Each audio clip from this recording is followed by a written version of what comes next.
recording? Yep, started.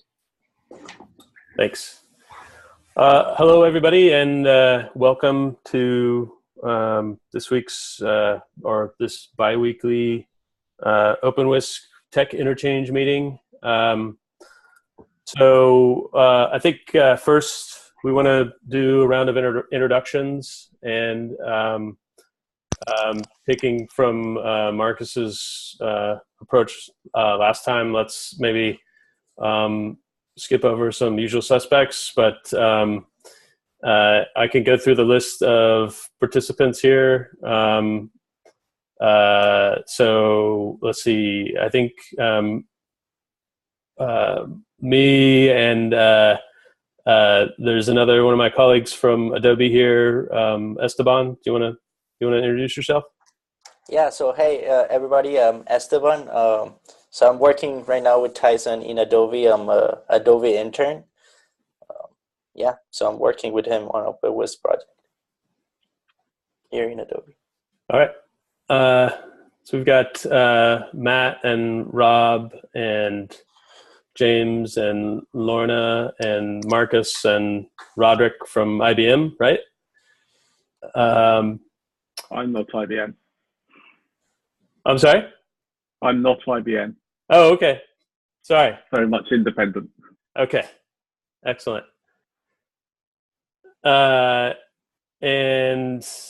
let's see. There's a few new folks here. Is that Vadim Raskin? You want to introduce yourself? Yeah, I'm here, so I'm also from IBM. Okay. And I see a Mark Peak. Hi, this is Mark Peak from VMware. I attended the first meeting, and I can only attend for a few minutes, but I wanted to just pop on. All right. And I see Dewey from Adobe. Do you want to introduce yourself? Yep. So my name is Dewey, and I'm in the same team with Tyson and Dragos and Esteban, and working on OpenWhisk as well. And that's Dragos on screen with you too. Yeah, well, yeah. Me and Dewey here on the other office. All right, and I see a Ying Guo.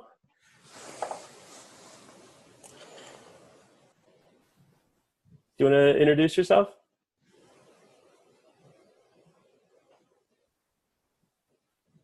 No? Okay, that's okay too.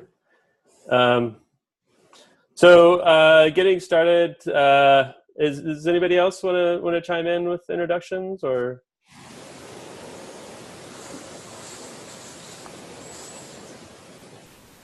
All right, let's go ahead with the meeting here. So to start with, let's talk about any status work that has gone on in the project. So I'm looking for feedback from maybe Marcus or Roderick on any significant PRs that you think are worth mentioning since our last meeting 2 weeks ago. Yeah, let me. I have a pull request I expect to be merged today, which is what I called out on the dev list: the removal of the old invoker code. So that will be gone later this day, which is good. It will reduce confusion and put us on one path. And I think since the last call, your SPI got in. Yep. Good. So that, yeah. That's great. Yeah, Roderick just pinged me. Of course, one important bit, James Thomas, not James Thomas, James Dewey. Sorry, James. James Dewey from IBM did a migration from the controller from the old Spray framework to the Akka framework, Akka HTTP, which is the successor of Spray. Was a great, great bunch of work, and that's finished and merged as well. Which opens the path for us to move to Scala 2.12 eventually, which is the supported version right now. Good. Yeah, scrolling through the commits. think that's the most significant changes we made last 2 weeks. I saw one that may come up in the topic around releases, which is that I believe that Gradle was bumped up to 4.1. Oh yeah, that's a pull request of mine that was open for like a month, and it's merged as of today. Good. Okay. Awesome. So let's see. There was not a lot of feedback for agenda topics, which is okay. I had a couple items. Let me just bring them up here 1 second.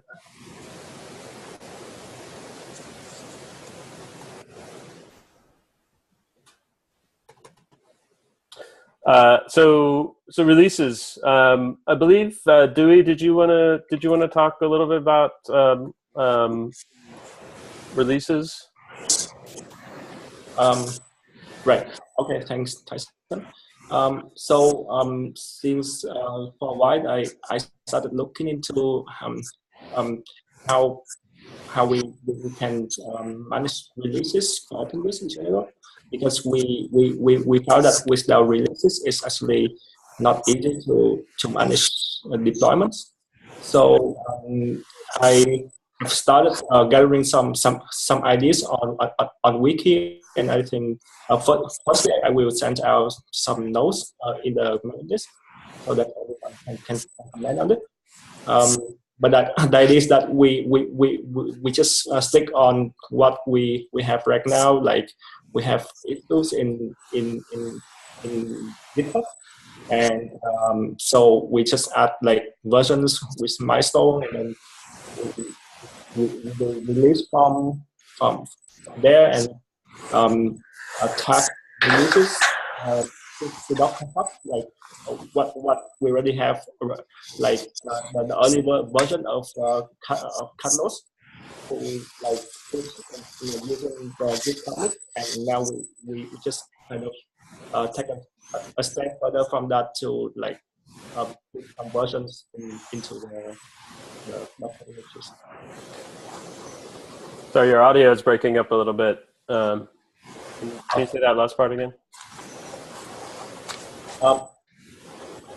So you mean the audio was nice?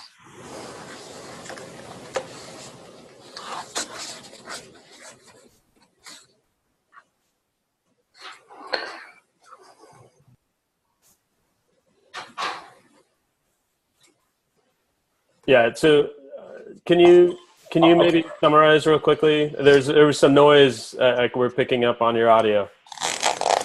Okay. Is it better now, or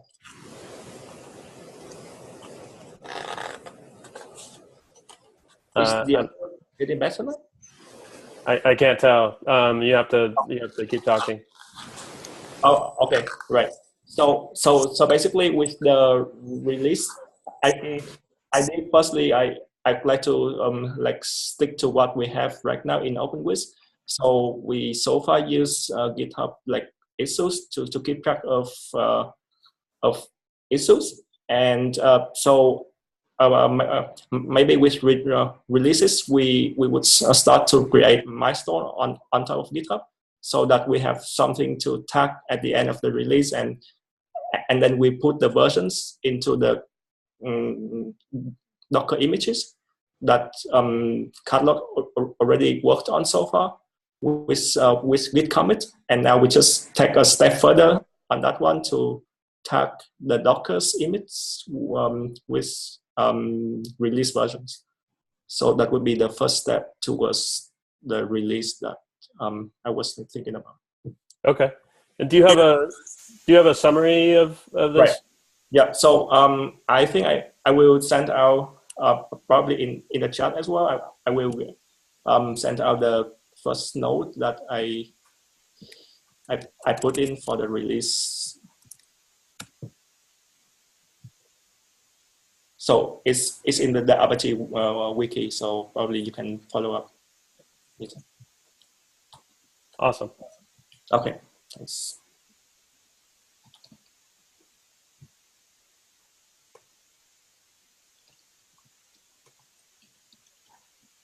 So that's it from places. So Matt, I have a question. So, do we have a plan in place for how we do signage? Because I know that's maybe required as well. And additionally, I think there was some discussion about how do we coordinate different repos, because client tooling and other things, deployment projects like Mesos and Kubernetes will have a dependence on the images as well. So how do we coordinate those things? Can we give that consideration? So far we haven't thought about like the tool to actually doing the release, but it's just like the idea, how do we do that? And I guess that there are a couple of tooling around, and I think Tyson also got some idea about doing Marvin, but that's too far away. So I'm not sure if Tyson, you have any feedback on this one? So the one thing that I was thinking about was not necessarily how to do releases on the separate repos, but rather how do the separate repos consume released artifacts from the core repo. So specifically like the common Scala jar, how do we get that to be into a released versioned Maven artifact so that we can consume that in separate repos. If we want to do releases of those separate repos, I think that can come as well. But I think the first part would be getting the releases from the core repo for Maven artifacts. Does that make sense? Oh yeah, that makes sense. I'm just concerned more about the client. I know we're finishing up the client separation, so that's the client and the server have to match. So. Yeah, I'm not sure about that. I haven't really thought about that. Yeah, there's also those other dependencies as well, isn't there? Where we had a commit going to one repo that broke the other one for a while. It'd be nice to get things like that nicely, at least documented and tidied up. Yeah, I think we need to maybe a map of what dependencies exist in the core pieces. So like I would consider like the client and invoker, controller, common Scala. I'm not sure if there's other ones that we want to consider out of the gate. Was the dependency that broke, was that between the client and core or something like that? I genuinely can't remember now. Okay. I've been on holiday. All right, good for you. So that's okay. But I think maybe just capturing the dependency graph is maybe one kind of first step that we can take to talking about that. And then making sure that whatever process we have accommodates maintaining the integrity of the dependencies that exist in that graph. Yeah, I'm glad to see that we've got a wiki page for it. That was a good move there. Sorry, I can't remember who created it. It'd be good if we could post that to the dev list so that we can get the discussion there. Well, why are we thinking about releasing to a Maven repository? So I guess that's releasing the jars versus releasing Docker files or Docker images. And I think until now, I at least have only thought about releasing OpenWhisk in terms of Docker images versus actually releasing binary jars. What's the take on that? So from the purpose of implementing a non-default SPI implementation that can be built into a separate Docker image, doing that with a Docker image will be potentially more awkward than trying to release the kind of fine-grained jar artifacts so that they can be used as building blocks in other implementations.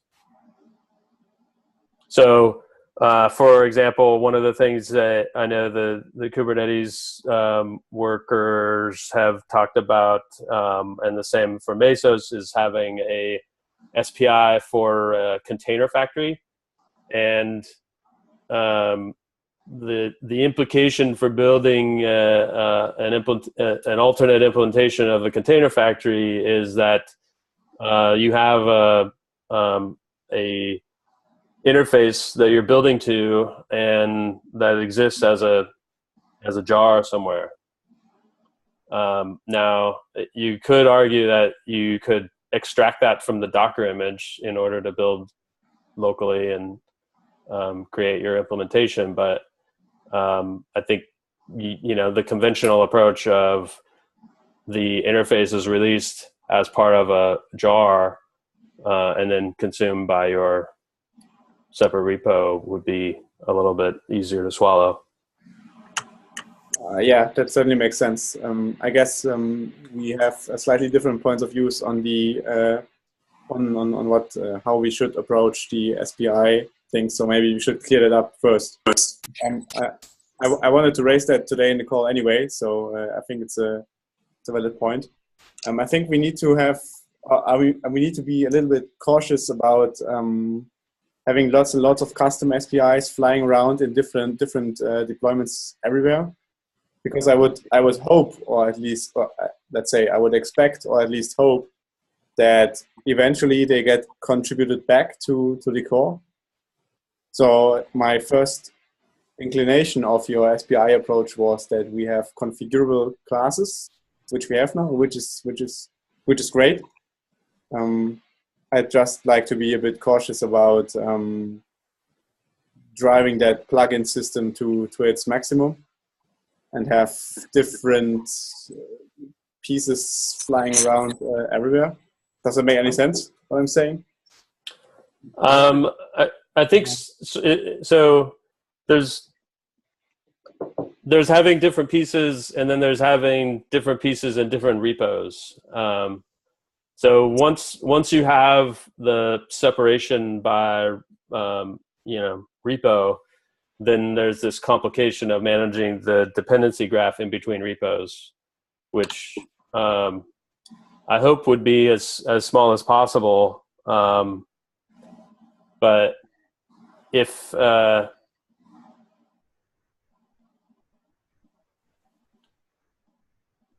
I think, so are you suggesting having all of the SPI impls exist in the same core repo? So there's two different approaches here, which is, I think one is called mono repo, and one is called, having everything cut in small different repos. And I used to be a fan of many different repos, and having exactly the issues that we outlined in this call already with the dependency graph and everything, which nothing really helps you but your own organization. I grew a bit cautious about cutting too early and cutting too smallly, because, as you just said, every additional repository needs organization. So I think if we want to go that route, we should at least make sure we have processes for managing that properly. But I also think for the time being, we could start with merging SPIs into the main repo, because that at least gives us more flexibility when changing interfaces. Because until today, we haven't looked into binary compatibility at all. We just work with our wire protocols. So that would be a whole new layer of paying attention to things that we are not used to pay attention to, and where we might consider tooling help and stuff like that. I think there is, you can have tooling that tells you are breaking binary compatibility here. But yeah, as I said, that's a whole new layer of organization, which maybe, I don't know, maybe it could be overkill. It could also be completely fine. And I don't know, I just wanted to raise a point of caution here. So I think the potential problem there is that if somebody wants to provide their own SPI impl and they don't want to wait on it being merged to master for using a master release build of OpenWhisk, then they'll have complications, right? I think that makes sense. If I can weigh in a little, I think there's two things to consider here. One is rapid experimentation and expansion of the capabilities of the system. I think the plugin approach allows us to decouple and the velocity of development of these things from the main core. I think that's a good thing. To Marcus's point, if something matures to the point where we think it should be contributed back, and treated as part of the core feature set, I think we should do that. And then at that point, having the pluggability starts to mitigate itself. So my take on it is, initially it makes sense to keep things separated and decoupled because it creates independent processes and velocity of development, experimentation. But then we should have sort of a plan and work through, figuring out how to bring back useful things that are relevant to sort of the broader community into the main repository and treat them as part of the core. So yes. So how can we enable that that isolation at the first step without doing releases of Maven artifacts? Yeah, I was not commenting on it. I think that's a fine approach. I think it's necessary. I'm not sure how else to do it. Okay. A different approach would be forks. I don't know if that's feasible or not, but it's an approach. Yeah, then I think you go down a slippery slope there where, if a fork becomes too popular, then you never converge. So I think in the sense of growing the community, trying to sort of keep everyone on the same master makes sense. Yeah, I would like to echo what Marcus was saying. I think another advantage of keeping the code in the same repo is that the release of the Docker container of the controller and the invoker already has the jar files that are needed to configure. So anybody can use the same version of Docker and just configure differently and use a different SPI implementation. Yeah, I guess the trade-off then becomes, in terms of creating your Docker file, you have to start with a particular Docker image that has the parts you want and then inject your dependencies into it. I won't comment on that. I mean, it depends on what the development flows are for the people who are actually developing the plugins. Is there a concern that creating releases for and Maven drops for some of the core components creates more things we have to maintain? Yeah, that's the point I raised. That's the point where we have to not only keep our interface in the outside world stable, like our REST API and everything, but we also need to keep internal API stable, which we haven't done to this day. Like we need to deprecate methods, we need to deprecate, we need to, it's just another layer of organization, as I said before, yeah. Isn't that what semantic versioning is for? Yeah, sure. But it's not like that's falling from the sky. Sure. Yeah, sure. In theory, yes. But what I'm saying is, till this date, and as I have done quite a bit of refactoring, I've just thrown code out because it's still compiled. And that's stuff we cannot do from that point on, maybe. That's fair. I mean, I think that's something we have to be sensitive to. The core is still maturing. There's still pieces that are moving, evolving. We're even changing implementations of core pieces. So, to what extent do the releases, do we have to start becoming good citizens? And, does that get in the way of, our dev velocity? And the counterpoint to that is maybe we've gotten to the point where there are downstream dependencies that we need to be sensitive to. And so, yes, it's going to be a little bit less pleasant, but maybe that's part of what we need to do in general. I'd be curious maybe from Carlos or others, in terms of, and Rob, who have been involved with these kinds of projects in the past, and do you have opinions? This particular one, at the end of the day, you have to build a container for the controller and the invoker. So if you release Maven out, then you have to bring it in and build a container that is compatible with the rest of the system, however you deploy it. So I think extending the controller and pinning the controller and getting the gulp of all the code through the controller, and you can use an image. We're posting to Docker Hub today, so you can use latest, or you can use a git hash, which is kind of a tag, and then build on top of that, extend it, and then add any jars files. But what I'm afraid is, like Marco was saying, then people will create their own version of their container, and then container boots there but doesn't boot over here, and then doesn't work there and doesn't work over here. And it's because and then everybody reinvents the wheel, right, to create the container. Is that also a concern? I think, sure, that would be, people would have to have a kind of convention for how to build a container that has their custom code in it. And without that, of course, people will do it however. I think, the question is, like, can you allow things to be extensible without having this kind of more rigid release process, which will, include other aspects of the system, like, releasing the jars that are used to build additional, extensions.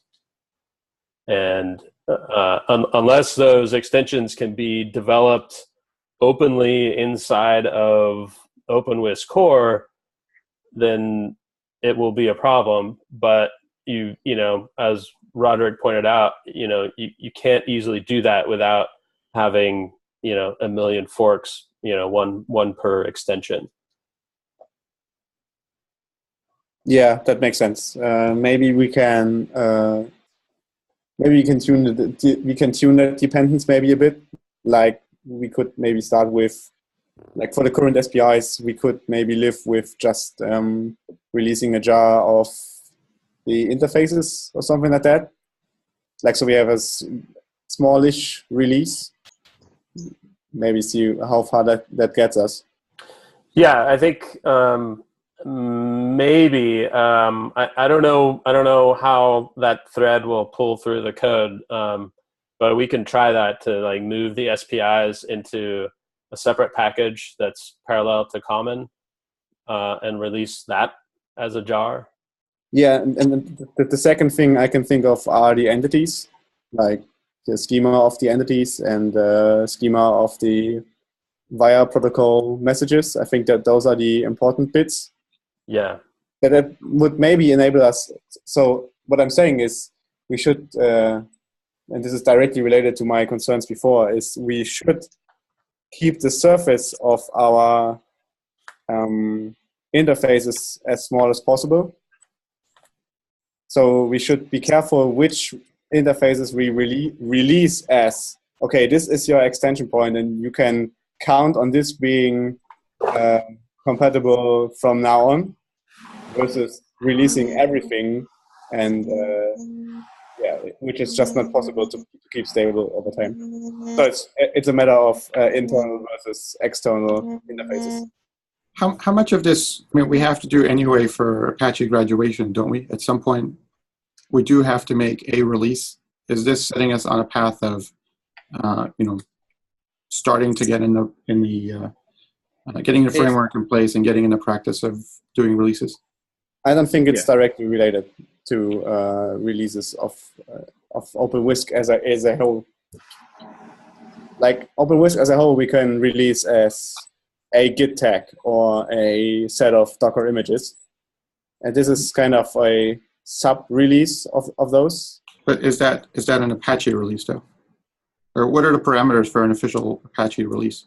That's So for, yeah, so for that, the minimum to call something a release would be, like Marco was saying, zip a git clone a tag, tag it version 1.0 RC1, and release the source code. That's it. That would be the minimum. You zip that, and then you run the different licensing tooling to make sure that everything is Apache compatible. There's no binaries in there, and it's a release, a source release, and then that's what you put in their Apache distribution, I think FTP or something like that. That'll be the minimum. Nothing related to what other people would think as a release of, like, oh, consumable compile binaries or npm package or a Docker image. Nothing like that. The minimum will be like a source code that is tagged and zip and is blessed in terms of legal. So, and I'm not saying that that's what everybody does, but that's the minimum bar.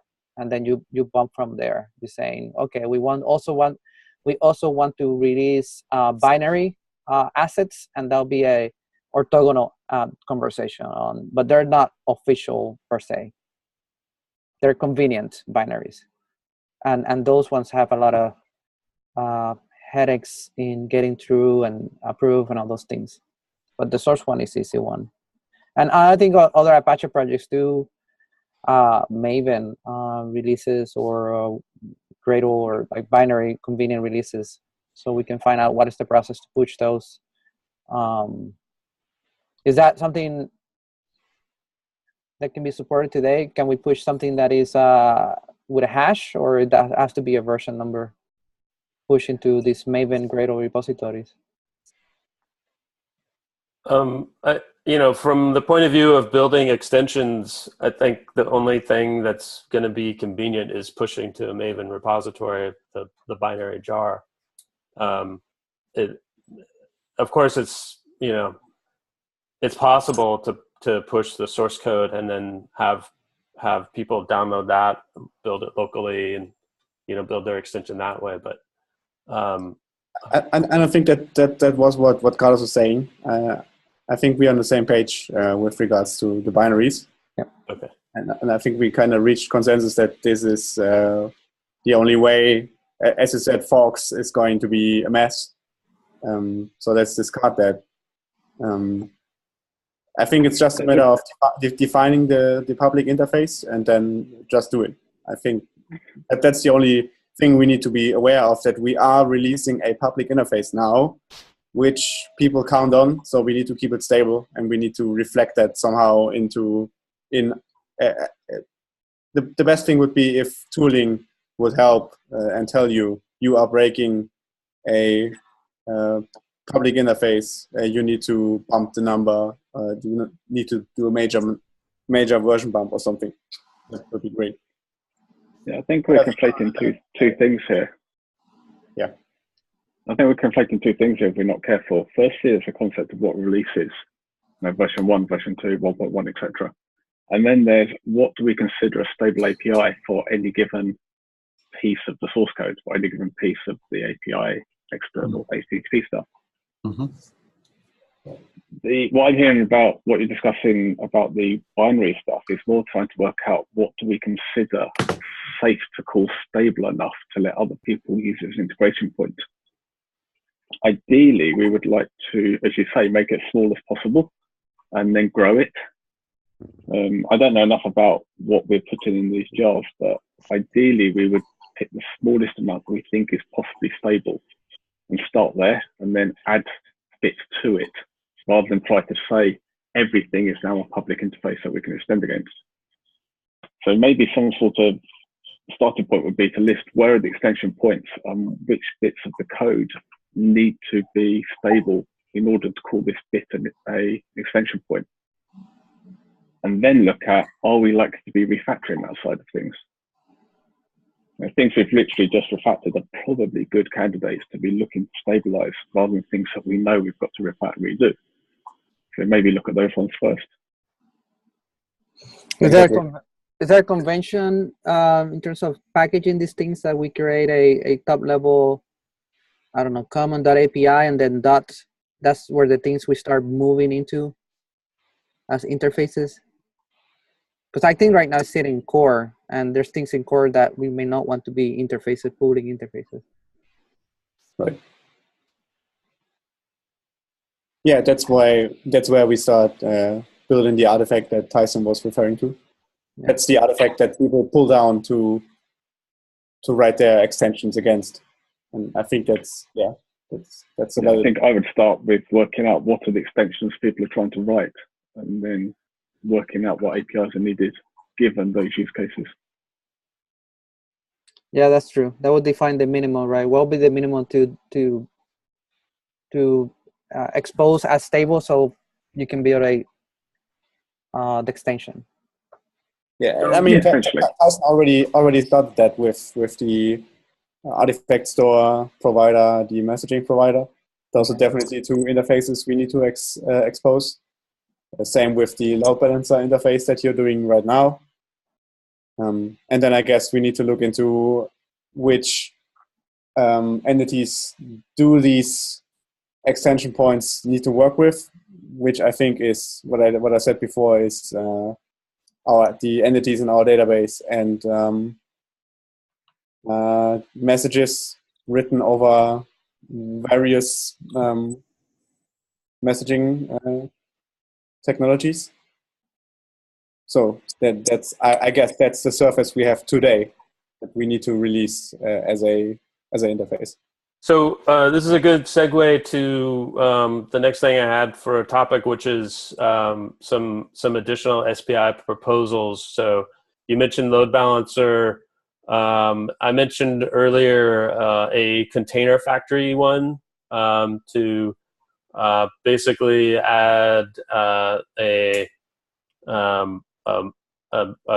jumping point from using Docker to create containers and instead use either Kubernetes or Mesos to create containers. Another one is logging, because and it's kind of related to the container factory, because once you delegate container creation away from Docker, you also have to delegate log handling away from Docker. Sorry, just a quick one. Is that user logging or is that Whisk component logging? User logging. Ah, okay. Thanks. And then the last one, which is another one that's come up in the past, is authentication.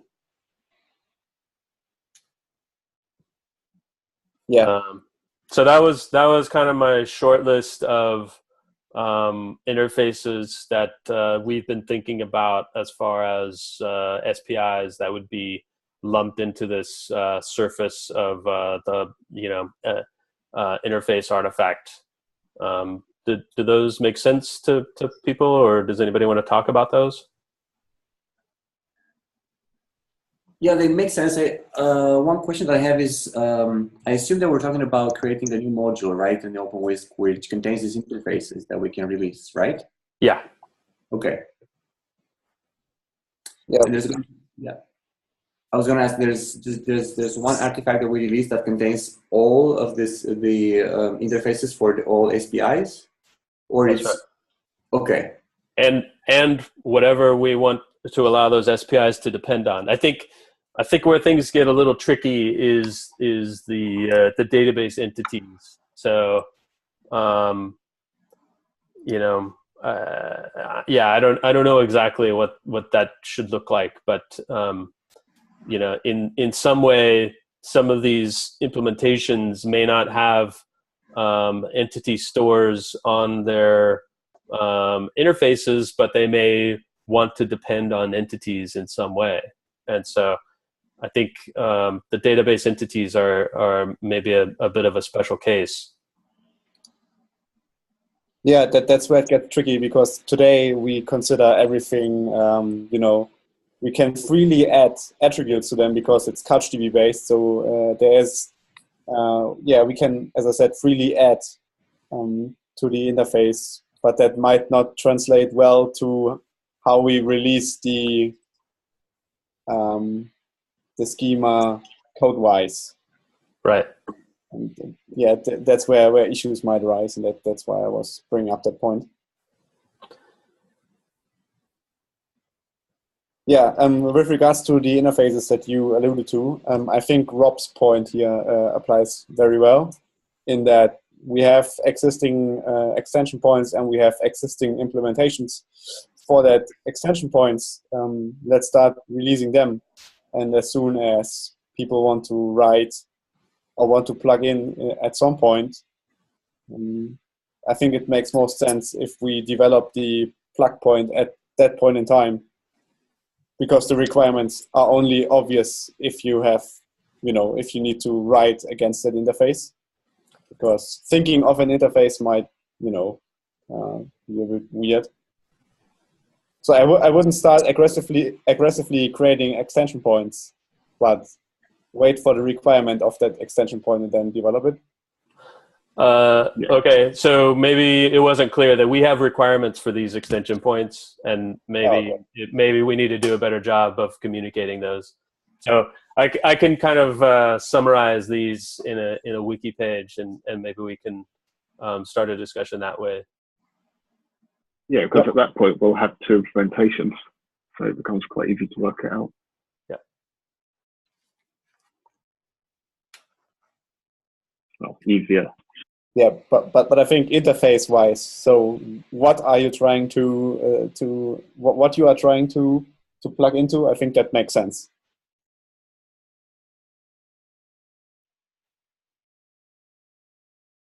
Great. So all of this has kind of skipped over my next topic, which was talking about release jars. So that's taken care of. Does anybody else have topics that they wanted to bring up today?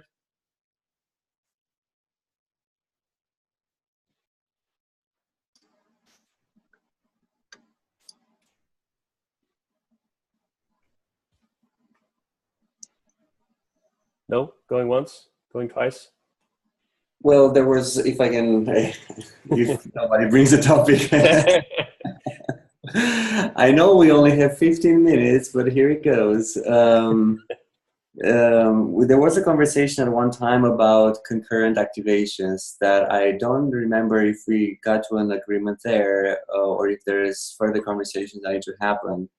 And I think this ties a little bit into having multiple action kinds. I remember we talked about having multiple kinds, and the developer controls which kind is used for, but at the same time, it's possible that we may also need to have multiple load balancer implementations, at least for this concurrent activations versus async, or however you want to call them. Yeah, so maybe I could quickly comment on that. So there's the existing pull request 2584 for creating an SPI for the load balancer. Separately, I had asked and Marcus commented about having multiple load balancers, and he was suggesting doing that in a separate pull request later. But that the implementation would be such that there would be a mapping from a particular kind to a particular load balancer that would be configurable, where the default would be all kinds mapped to a single load balancer, which is the current behavior.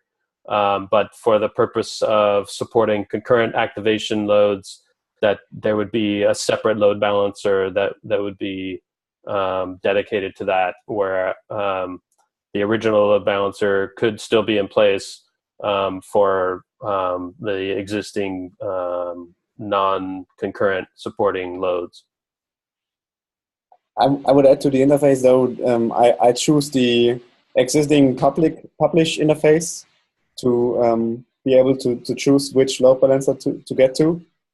I think the current interface takes the entire action and the activation message, which contains the user and stuff like that, because I think that might be relevant to the load balancer as well. to, can you say that again? Use the existing publish interface? Get a mapping from kind to load balancer. Uh-huh. But other attributes of the action, like parameters or annotations, might be relevant there as well. Yeah, So sure. Yeah, that I agree. I'd say a broader mapping capability would be better. Yeah, I just say stuff everything you know about the user and the action through a router, and it gets to choose which load balancer to take. Yeah, understood. So what's the process for a design decision like this to actually get shepherded through to an implementation and into the code? The process for which? I'm sorry. No, so this should be agreed and then turned into code. Well, so I think the general process is that if you want to make an alternate implementation for something that exists, you first submit a pull request to extract that interface as an SPI, and then the default implementation would retain the existing behavior that exists today. And then you build out whatever alternate implementation that you want, either on your own or inside the code base, and that's it.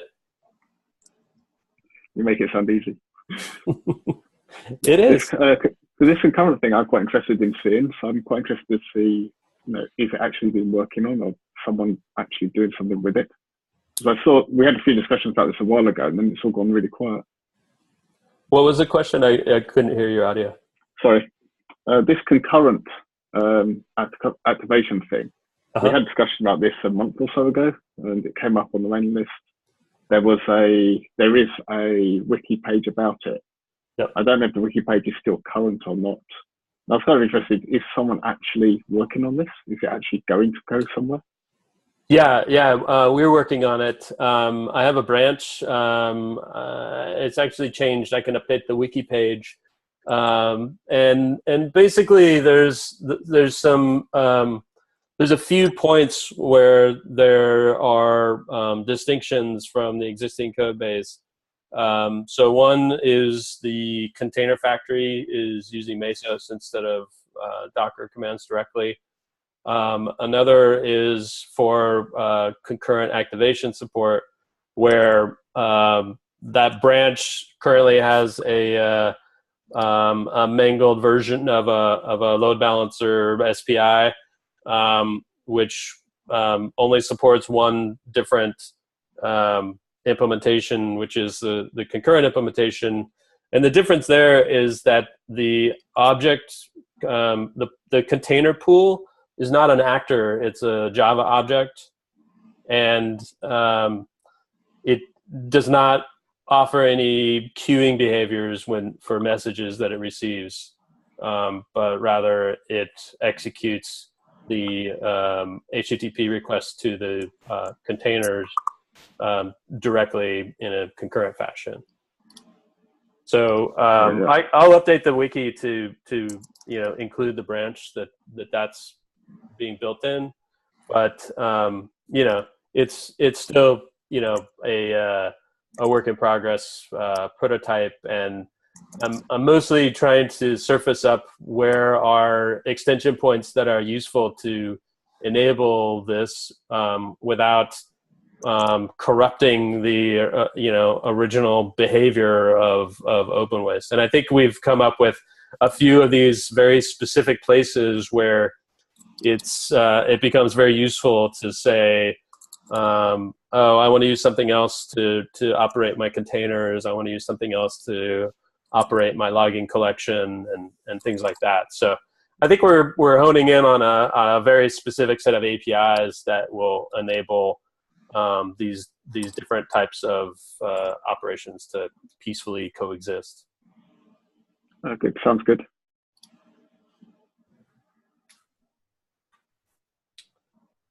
All right, we have 5 minutes left, which may be just enough time to find out what people might want to talk about in the next meeting, and who's going to moderate the next meeting?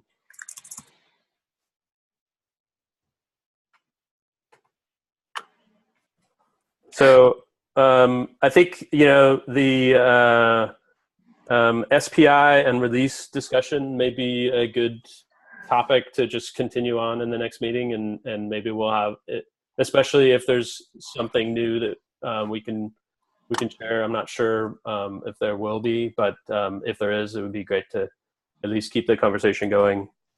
Hi, I want to chime in for a bit here. Last time we talked about some performance-related discussions.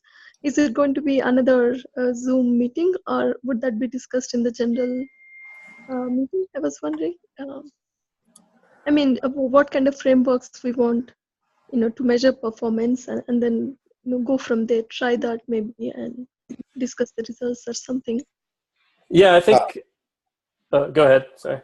Yeah, the repository for that got created, so we have, and I pushed my status of master today. So they have a performance repository in Apache now.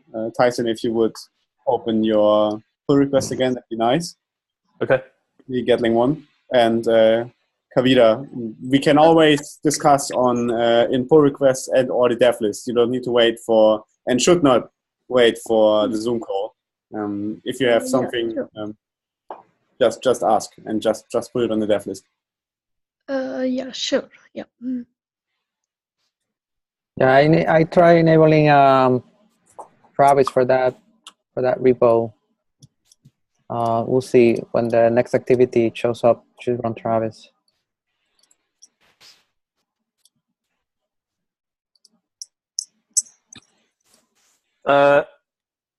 Okay. So, any other topics that people want to save for next meeting, or that they know about now? I think we should solicit topics anyways in the meantime. But if anybody has any ideas, maybe just send them to the dev list. And so, who will volunteer to host the next meeting?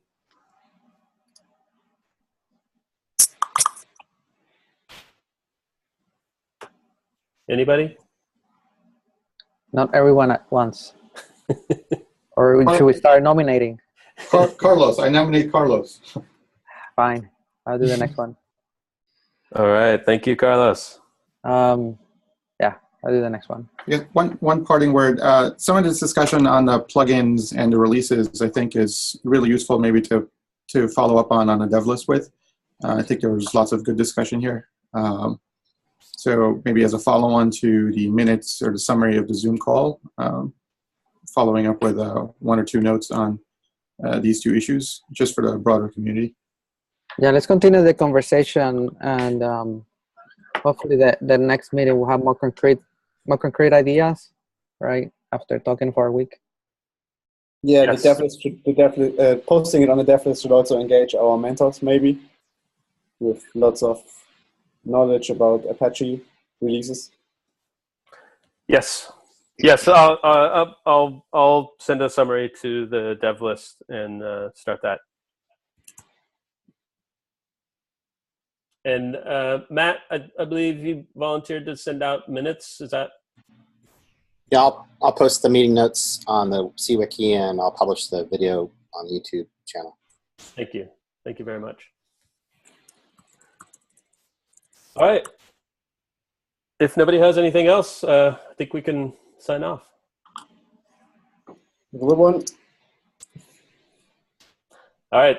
Thanks, guys. Bye-bye. Okay.